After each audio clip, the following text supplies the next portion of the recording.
भाई very very good afternoon everyone. Radhe Radhe, जय श्री कृष्णा, जय श्री श्याम। सभी शेर शेरनियों का विजेता फ्री बैच की फर्स्ट लाइव क्लास में हार्दिक स्वागत अभिनंदन है। प्यारे विद्यार्थियों, डाइजेस्टिव सिस्टम पाचन तंत्र की हम फर्स्ट क्लास को आज के इस वीडियो लेक्चर में करने वाले हैं। एक बार बताएंगे मेरे को क्या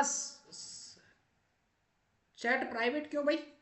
बताएंगे मेरे को आज ऑडियो जो वीडियो ऑडियो में जो प्रॉब्लम आ रही है वो क्लियर हो चुकी है क्या? वॉइस आप तक प्रॉपर आ रही है, नहीं आ रही? वीडियो क्लियर आ रही है, नहीं आ रही? I am clearly Audible and visual? सभी साथी एक बार मेरे को कमेंट बॉक्स में कमेंट करके बता देंगे। फिर करते हैं अपने शानदार से जानदार से इस बैच का शुभारंभ, विजेता फ्री बैच का शुभारंभ करेंगे फर्स्ट लाइव क्लास के साथ में। Yes sir, all clear Mansi? बिल्कुल, यस सर, प्रॉपर है। बिल्कुल भाई, प्रॉपर है, सभी को प्रॉपर आ रही है ना आवाज? फिर करते हैं अपने शानदार से जानदार से इस प्यारे से सेशन का शुरुआत। और एक बार सभी विद्यार्थियों को शेयर कर दीजिए क्लास को, जो भी एनरोल हो चुके हैं फ्री बैच में, कि भाई क्लास स्टार्ट हो चुकी है, आ जाइए। सर बिल्कुल, जी सर, जी सर, बिल्कुल भाई चैप्टर वाइज करवाएंगे। बिल्कुल भाई, बिल्कुल चैप्टर वाइज करवाएंगे आपके सारे क्वेश्चंस जो भी हैं। बिल्कुल थ्योरी क्लास को पाचन तंत्र के इस फर्स्ट क्लास का करते हैं भाई शुभारंभ। जो भी बच्चे अभी तक शेयर नहीं किए सेशन को शेयर कर देना। बाकी सबसे पहली क्लास आपके सामने है, विजेता फ्री बैच का टाइम टेबल भी रिलीज हो गया था। 1 बजे से आपकी रोज क्लास हुआ करेगी भाई, ठीक है? दोपहर को 1 बजे से रोज आपकी लाइव क्लास एप्लीकेशन पर फ्री हुआ करेगी, ठीक है? टेस्ट होगा, लेकिन सेकंड सैटरडे को होगा, मंथ के सेकंड सैटरडे को। संडे को टेस्ट सॉल्यूशन यूट्यूब पर हम लाइव करवाएंगे। बाकी जो भी आपकी 1 बजे लाइव क्लास होगी उसके एमसीक्यू सॉल्व करवाएंगे हम शाम को यूट्यूब पर लाइव क्लास में। प्यारे विद्यार्थियों, विजेता ब्रेच आपके लिए फ्री है। इसमें ओनली फॉर साइंस हम कवर करवाएंगे। सिलेक्शन लिया है, सिलेक्शन दिलाएंगे। प्यारे विद्यार्थियों, सिलेक्टेड है, सिलेक्शन दिलाने की जिम्मेदारी हमारी रहेगी। बट आपको जो भी चीज करवाई जा रही है उसको आपको लगन के साथ में, मेहनत के साथ में क्लियर करना होगा हमारे साथ साथ। हम तो इतनी मेहनत कर रहे हैं आपके लिए, लेकिन आपको भी अपनी मेहनत का जोर लगाना होगा। बिल्कुल भाई, चलिए तो करते हैं सेशन की शुरुआत। उसके साथ में देखिए एक थोड़ी सी शायरी है। समय के साथ वो सारे समंदर नाप लिए जाएंगे, समय के साथ वो सारे समंदर नाप लिए जाएंगे जो अपने आप को गहरा बताने का दावा करते हैं। कह देना उन विद्यार्थियों को, उन स्टूडेंट्स को जो कह रहे थे कि बिल्कुल हमारा सिलेबस क्लियर हो चुका है, हमने बैच ले रखा है, हमने सब कुछ क्लियर कर रखा है, तो वो समुंदर भी नाप लिए जाएंगे अपने आप को जो गहरा बताने का दावा करते हैं। बिल्कुल विद्यार्थियों, good afternoon Lalita Maurya ji, very very good afternoon. चलिए तो आज से करते हैं हमारे सेशन की शुरुआत। सबसे पहले हम करेंगे डाइजेस्टिव सिस्टम की शुरुआत। किसकी करेंगे? Digestive system. डाइजेस्टिव सिस्टम की अगर हम बात करें तो इसको पाचन तंत्र के नाम से जाना जाता है। किस नाम से? पाचन तंत्र के नाम से जाना जाता है। पाचन तंत्र। अब पाचन तंत्र कौन सा होता है? जो पाचन की प्रक्रिया में भाग लेता है वह तंत्र क्या कहलाता है? पाचन तंत्र कहलाता है, पाचन तंत्र।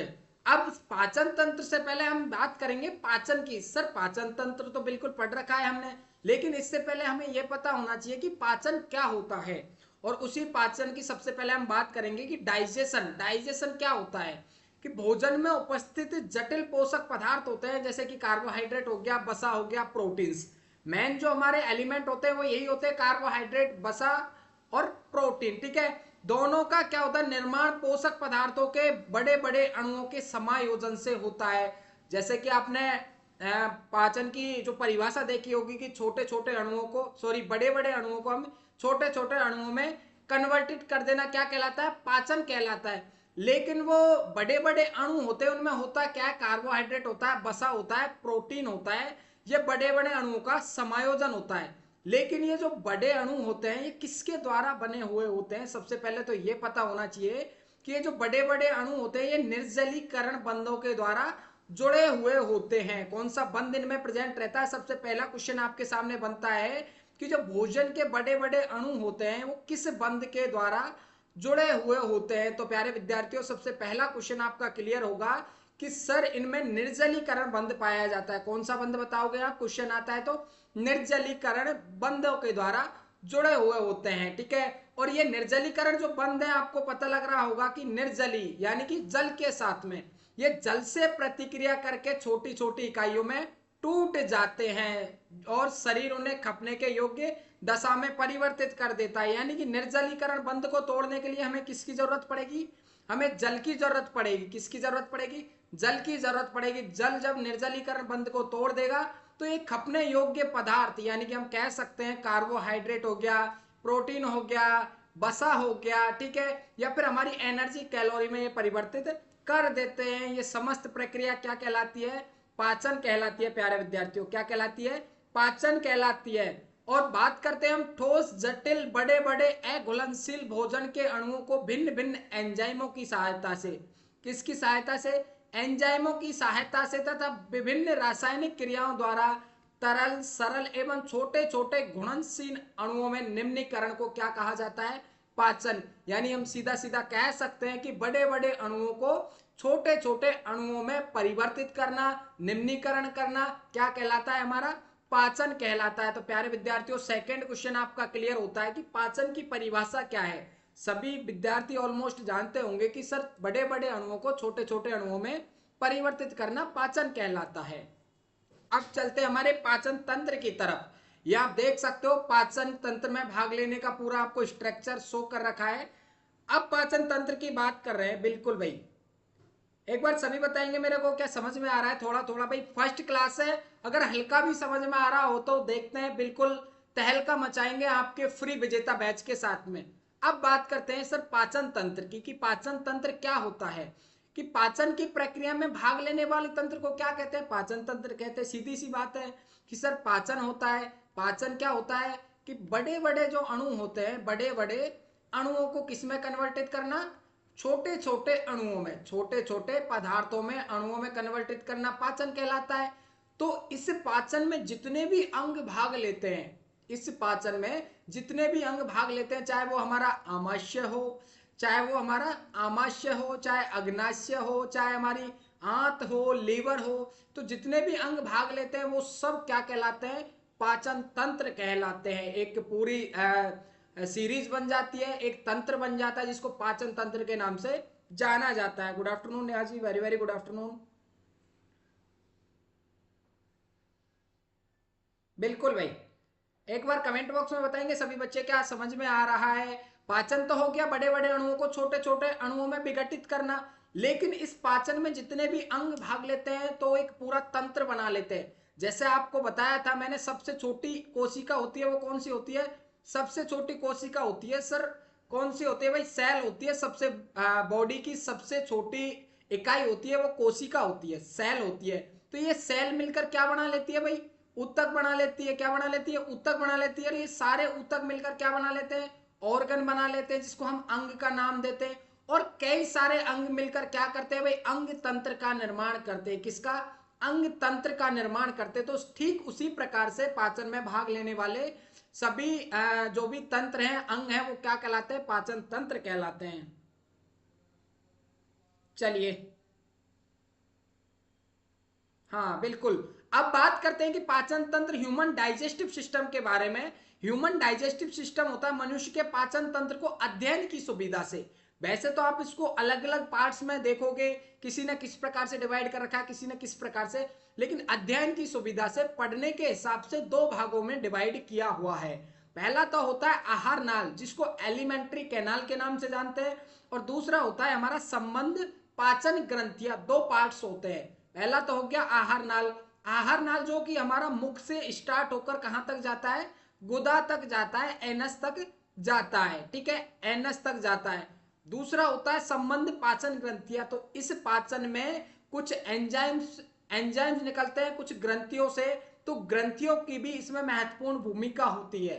तो दूसरा पार्ट कौन सा हो गया भाई? संबंधित पाचन ग्रंथियां, ग्रंथियों को भी इसमें इंक्लूड किया गया। अब सबसे पहले हम बात करेंगे आहार नाल के बारे में, उसके बाद में सेकेंड टॉपिक लेंगे हम संबंध पाचन ग्रंथियां, एसोसिएटेड डाइजेस्टिव ग्लैंड की कौन कौन सी ग्लैंड इसमें हिस्सेदार होती हैं, कौन कौन सी ग्लैंड्स हैं जो इसमें महत्वपूर्ण भूमिका निभाती हैं।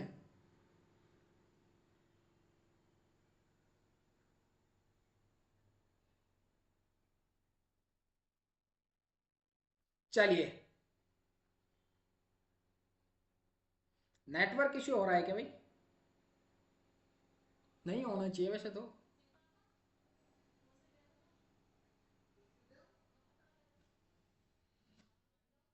नेटवर्क फुल आ रहे हैं भाई, नेटवर्क इश्यू कैसे हो रहा है। चलिए अब बात करते हैं एलिमेंट्री कैनाल की। सबसे पहले आप यहाँ पे डायग्राम देख सकते हो कि मुख से स्टार्ट होता है पूरा एलिमेंट्री कैनाल, आहार नाल, और एनएस तक जाता है। एनएस तक जाता है, इस पूरे तंत्र को क्या कहते हैं, पाचन तंत्र कहते हैं। सेकंड पार्ट है डाइजेस्टिव ग्लैंड्स, तो ग्लैंड्स के बारे में सेकेंडरी बात करेंगे। चलिए अब देखते हैं सबसे पहले एलिमेंट्री कैनाल, जिसको आहार नाल के नाम से जाना जाता है। आहार नाल क्या होता है सर?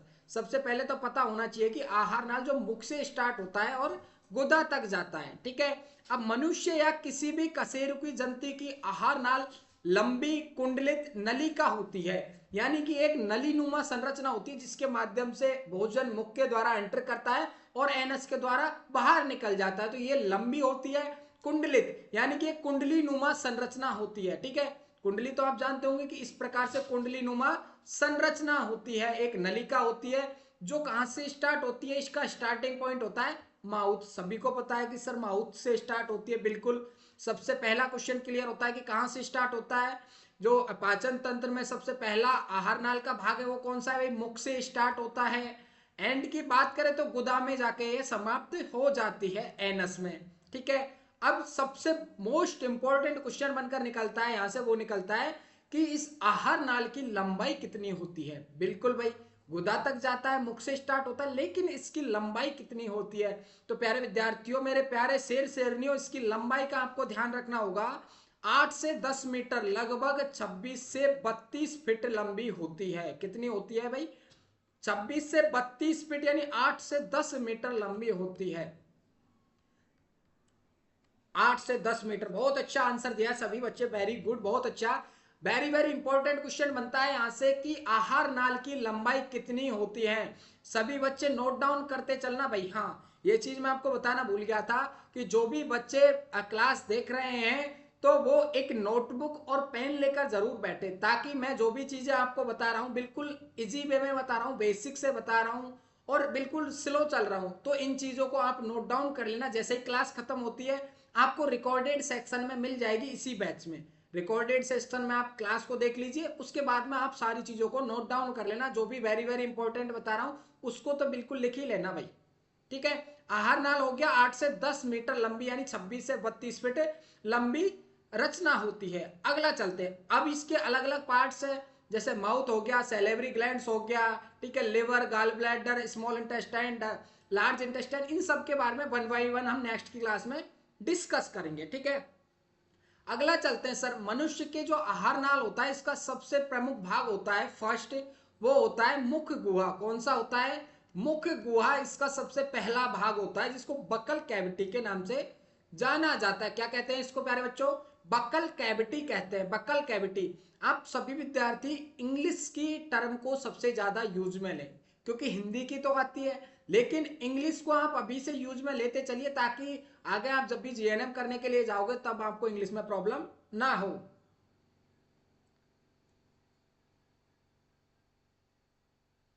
चलिए, आपने नोट्स बना लिए, वो अच्छी बात है, आपके लिए और भी अच्छा है, लेकिन जो चीजें मैं आपको बता रहा हूं उनको आप वन लाइनर में लिखोगे तो और भी अच्छा रहेगा, ठीक है, ताकि रिवीजन करने में आसानी हो, ठीक है।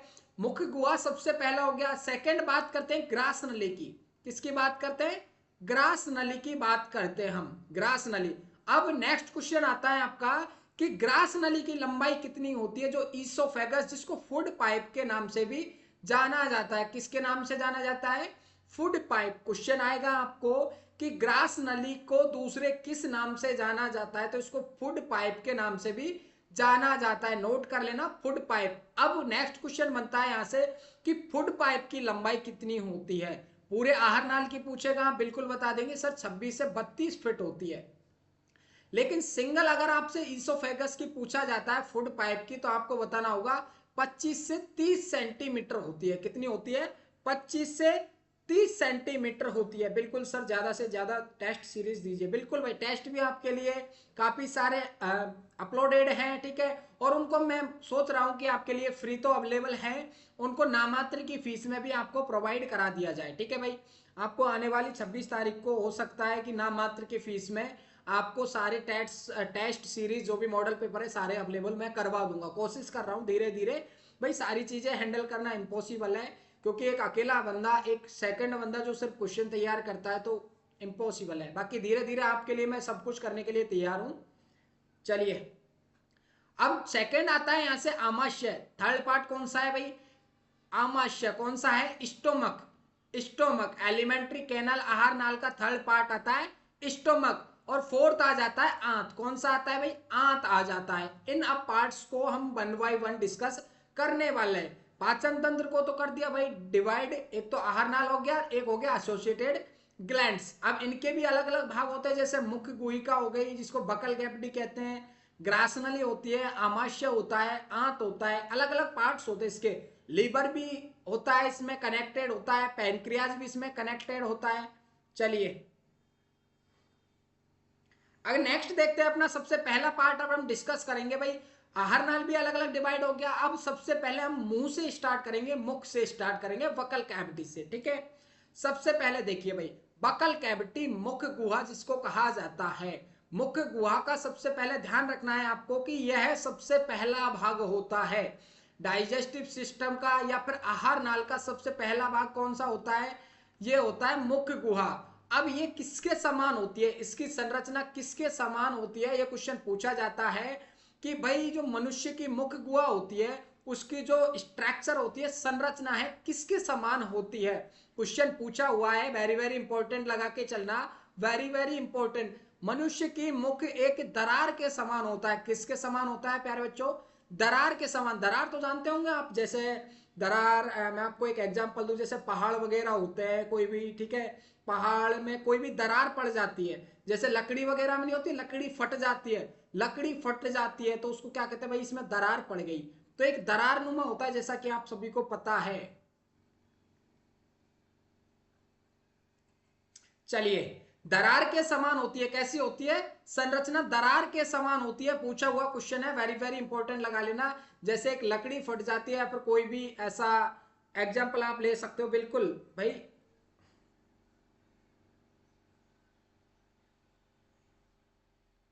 करवाएंगे भाई, फिजिक्स केमिस्ट्री भी करवाएंगे, आप नो टेंशन रहिए, सारे विद्यार्थी नो टेंशन रहिए।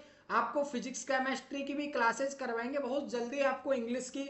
लेकिन अभी थोड़ा डिस्कशन चल रहा है कि ज्वाइनिंग हो जाए एक बार। एक बार जैसे ही ज्वाइनिंग होगी फिर अच्छे तरीके से तहलका मचाएंगे। ज्वाइनिंग के तुरंत बाद स्टूडियो सेट करेंगे, नया स्टूडियो सेट करने के बाद में फिर वहां से आपकी मैं रेगुलर क्लास करूंगा, इंग्लिश जीके वगैरह की सारी चीज की। तो आप नो टेंशन रहिए, बस थोड़ी सी दुआ कीजिए कि हमारी ज्वाइनिंग जल्दी हो जाए। उसका डिले चल रहा है, 10 दिन 5 दिन, 10 दिन 5 दिन ऐसा चल रहा है, लेकिन वो जल्दी दुआ करो कि जल्दी ज्वाइनिंग हो जाए, फिर तहलका मचाएंगे अच्छे तरीके से। चलिए, अगला चलते हैं भाई। नेक्स्ट क्वेश्चन है आपका, दोनों जबड़े होते हैं, जो दोनों जबड़े होते हैं कि बीच में स्थित एक गुहा में खुलता है। ये दोनों जो जबड़े होते हैं, ठीक है, ये मुख गुहा होती है, तो इसके दो जबड़े होते हैं। कितने होते हैं? दो जबड़े, एक तो ऊपर का हिस्सा होता है और एक नीचे का हिस्सा होता है। तो इनके बीच में जो गुहा बनती है उसे हम मुख गुहा के नाम से जानते हैं। अब बात करते हैं मुख गुहा का जो ऊपरी भाग होता है, जिसको हम क्या कहते हैं? तालू कहते हैं। क्या कहते हैं? तालू कहते हैं।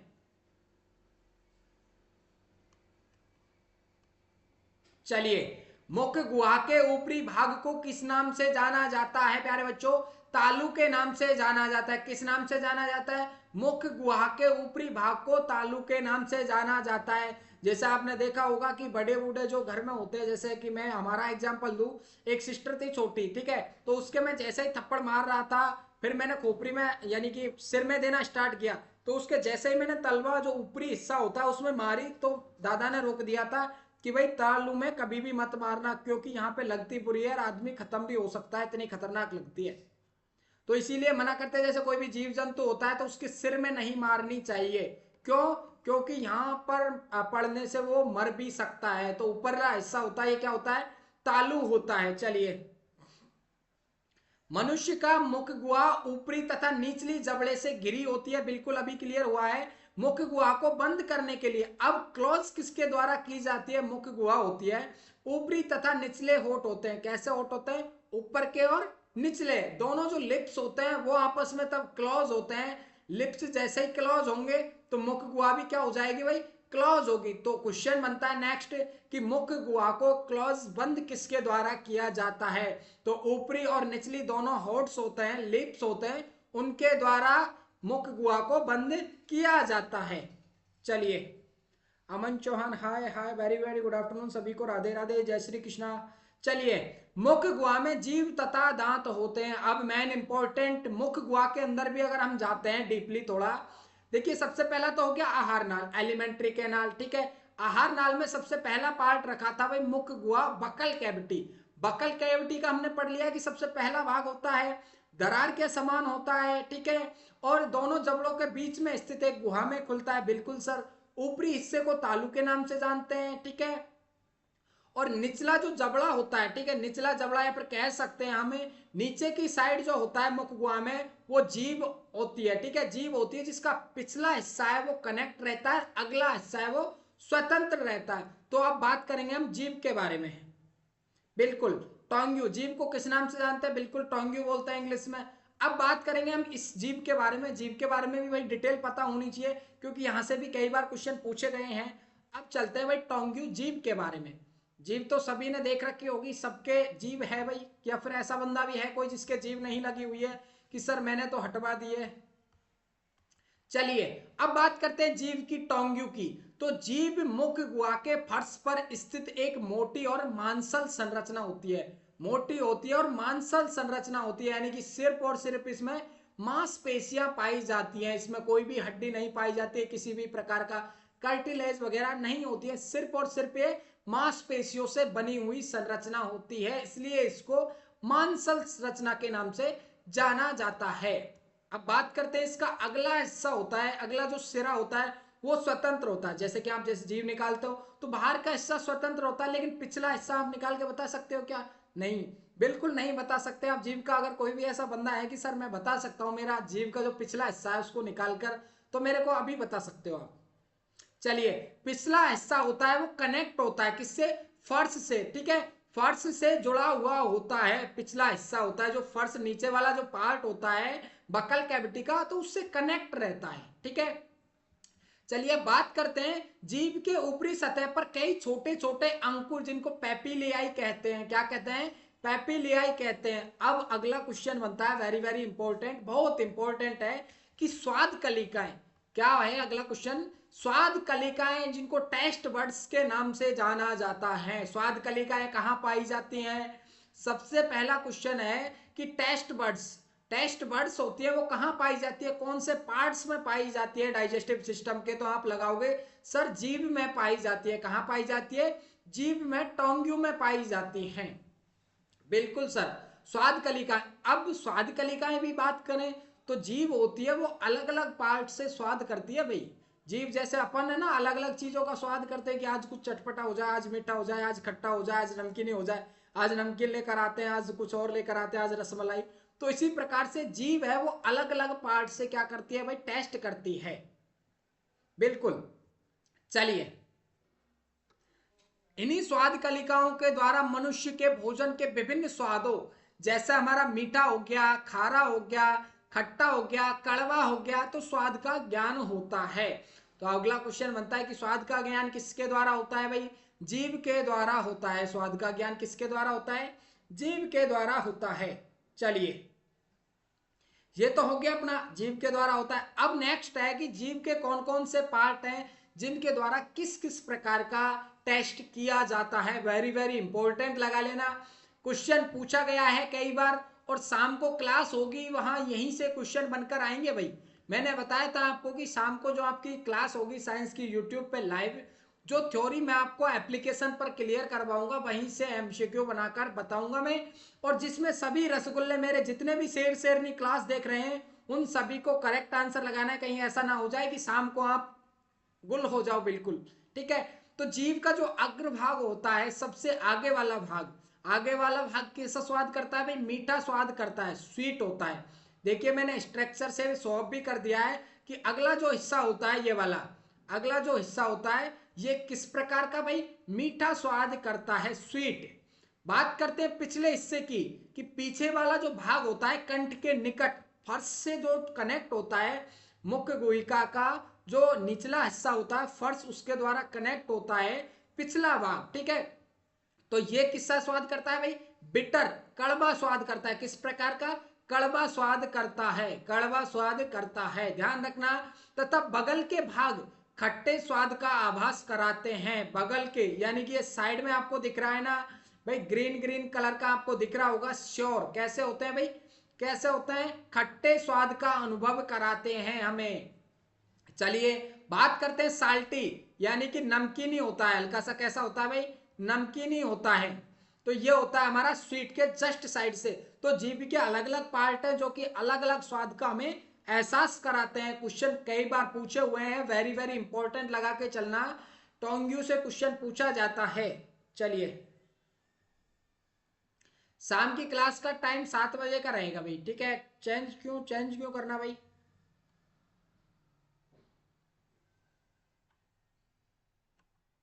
चलिए चलिए बात करते हैं हमारे टेस्ट का हो गया। अब सबसे इंपॉर्टेंट जो जीव का काम होता है वो तो होता है टेस्ट का। इसके साथ में ये भोजन को क्या करता है भाई, गति प्रदान करता है, गति के द्वारा भोजन को निगलने में मदद करता है। अब क्वेश्चन बनता है कि भोजन को निगलने में मदद कौन करता है भाई, सबसे पहले जीभ का इंपॉर्टेंट रोल होता है कि उसको आगे तक खिसकाया जाए। अगर जीभ ही मना कर दे कि नहीं मैं इसको आगे नहीं पहुंचाऊंगी, तो फिर ईसोफेगस का, स्टोमक का, इंटेस्टाइन का कोई भी काम नहीं रहता है। तो सबसे पहले गति प्रदान करने का काम कौन करता है भोजन को, वो करती है जीभ। कौन करती है, टोंग्यू निगलने में मदद करता है। चलिए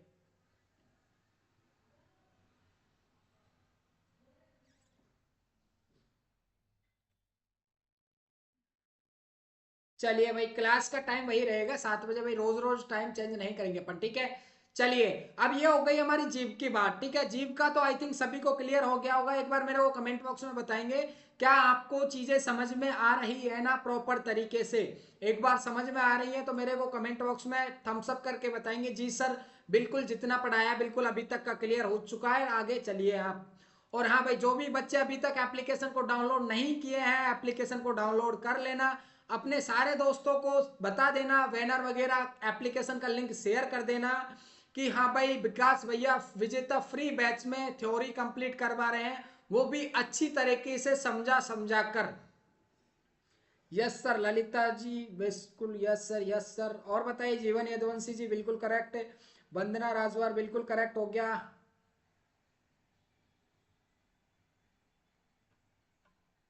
भाई जिसकी क्लास होती है वो रिकॉर्डेड देख लें, ठीक है भाई, जिसकी क्लासेस होती हैं वो रिकॉर्डेड देख ले। क्योंकि कुछ स्टूडेंट कह रहे हैं कि टाइम चेंज करो, मान लीजिए मैं टाइम चेंज कर दूंगा तो फिर जो स्टूडेंट 7 बजे क्लास लेने के लिए आ रहे हैं वो फिर वो हट जाएंगे, क्योंकि उनकी भी अदर क्लासेस होती हैं। वो बता रहे थे सर हमारी भी क्लास होती है। तो टाइम आपका 7 बजे का रहेगा। जो भी बच्चा अगर किसी भी कारणवश नहीं आ पाता है तो वो बाद में रिकॉर्डेड भी देख सकता है क्लासेस को।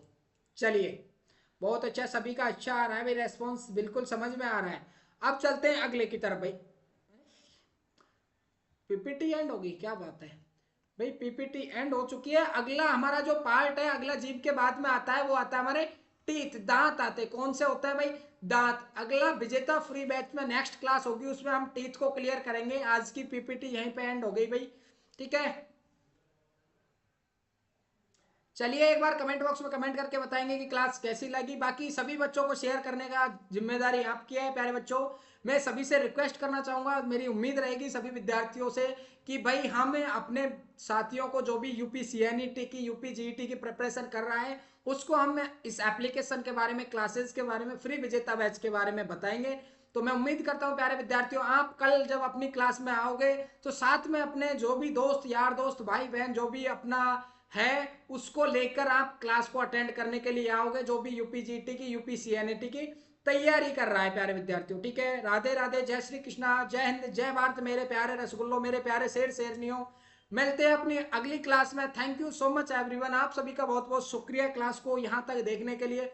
बाकी मिलते हैं आपकी कल दोपहर को वही 1 बजे इसी लाइव क्लास में साथियों, साइंस की लाइव क्लास में मिलेंगे, इसी एप्लीकेशन पर, इसी बैच में, इसी विजेता फ्री बैच में, ठीक है। तब तक के लिए अपना ख्याल रखना। और भाई शाम को तैयार रहना सभी विद्यार्थी, 7 बजे आपकी एमसीक्यू क्लास भी होगी यूट्यूब पर, ठीक है। चलिए करते हैं and, thank you so much everyone, जय हिंद, जय Bharat, take care, bye bye, जय हिंद साथियों।